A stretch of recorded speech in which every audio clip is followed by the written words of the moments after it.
Welcome. This video will be about the inefficiency. What does the inefficiency mean?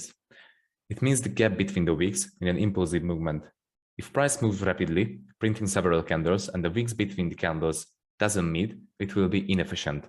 So as you can see, price is printing several candles here, and the wicks between the candles, so this one and this one, doesn't meet in the middle. So this gap between the price is inefficient. So basically, inefficiency means gap between the wicks. Okay, here you can see an example for an efficient price. As you can see, several candles has been printed and the wicks between the candles meet in the middle. So there's no gap in the price, there's no inefficiency in the price, so this one is efficient. Okay, but how can we actually use this to our advantage? When the market moves rapidly and leaves inefficiency behind, price usually fills the created gap to restore the balance. Assigning inefficiencies and combining them with supply-demand zones can make you avoid a lot of early entries and can save you from unnecessary losses. Okay, so let's see the example. Price is moving in a downtrend, as you can see. In this region, price created inefficient move. So there's a gap between the wicks. So this means there's imbalance, there's inefficiency. Above this inefficiency, you can find the supply zone right here, because this supply zone created inefficient movement and broke structure to the downside. Let's say price creates another pullback, and after the pullback, it creates another supply zone and breaks structure to the downside. But this supply zone has no inefficiency below, just like this.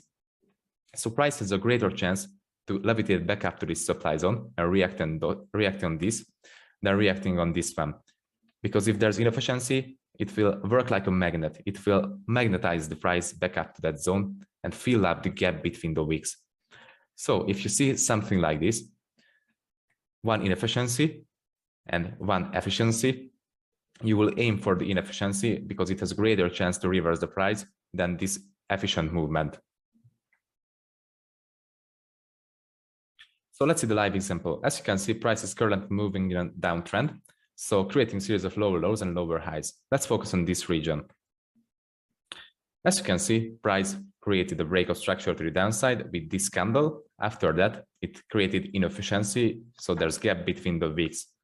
This area needs to be filled. Price has a great chance to levitate back up to this supply zone, react on this supply zone, and continue the bearish trend.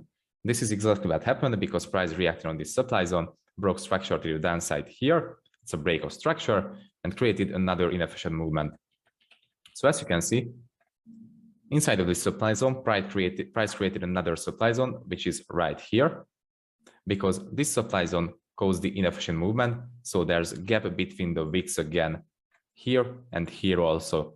So price has a really great chance to come and fill this inefficiency up before it continues the overall bearish direction.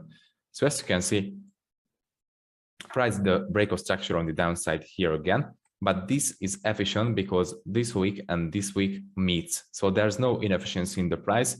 So it has a greater chance to fill up this void here and react in the supply zone. And after the reaction on the supply zone, it can continue the bearish trend.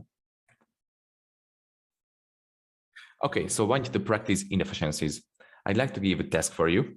So mark all of the inefficient areas between this line and this line. So in this region. For this task, you will need an image editor program or just a TradingView, and you have to screenshot this image and copy and paste into TradingView.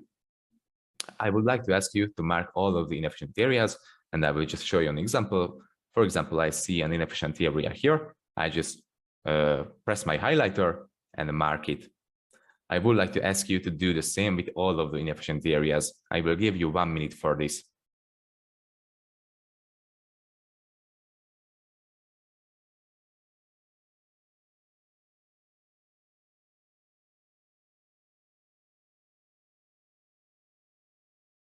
Okay, so your time is over. And as you can see, I marked all of the inefficient areas between the red lines. So if you see a yellow highlight, that means we have an inefficient gap there.